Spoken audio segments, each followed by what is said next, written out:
the system that was never designed to survive. What if everything you believe about money is based on an assumption that stopped being true?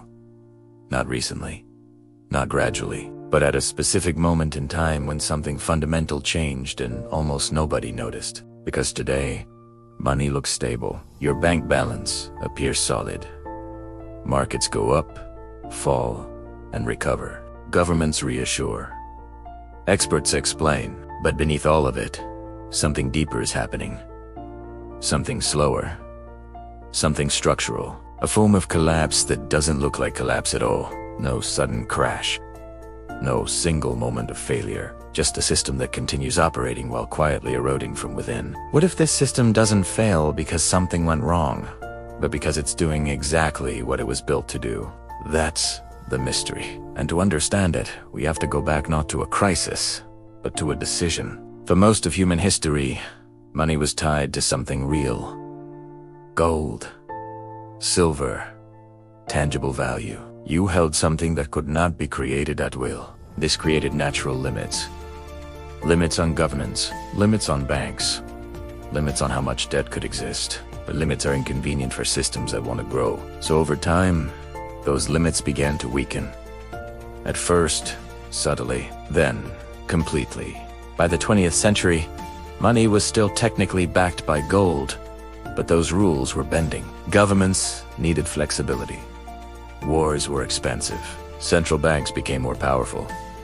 Banking systems became more complex. And one key idea began to dominate everything: control over money creation. The goal was never just stability. It was manageability. A system that could be expanded when needed and adjusted continuously. Once money becomes something that can be created, it stops being something that can be limited. The moment the anchor was cut. In the mid-20th century, currencies were linked to the US dollar and the dollar to gold. This created a foundation with constraints. But spending had boundaries and debt had limits. These limits became a problem because global trade and demand were accelerating. Instead of slowing down, the system changed. The link between money and gold was removed quietly, almost casually. Money became abstract, no longer tied to physical value or resources. It became something that could be expanded infinitely. Debt exploded. Credit expanded. Financial systems accelerated. But the system didn't become more stable. It became dependent on growth. When a bank issues a loan, it creates new money. This enters the economy as debt, which means the money supply grows alongside debt. But the loan must be repaid with interest, and that interest doesn't exist yet.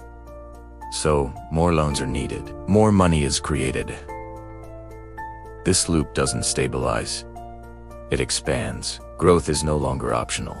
It's mandatory. This is the hidden engine behind modern finance. If the system requires constant growth, shouldn't it collapse quickly? It doesn't, because it's managed by central banks and governments. Each action stabilizes the system temporarily, but also increases dependency. The system becomes less resilient and more sensitive to every move. Every system relying on expansion encounters limits. Debt grows faster than income. Productivity slows. This is the breaking point. Early signs look normal. Markets fluctuate. Prices rise. But confidence is what holds it together. Not value, not assets, just belief. When belief weakens, the system becomes unstable. Crises follow a predictable pattern. Intervene, stabilize, expand. The scale increases every cycle. Changing the structure means accepting slower growth, which is difficult. So the system adapts around the problem, delaying but not removing it. Today, everything is connected. There is no external reset.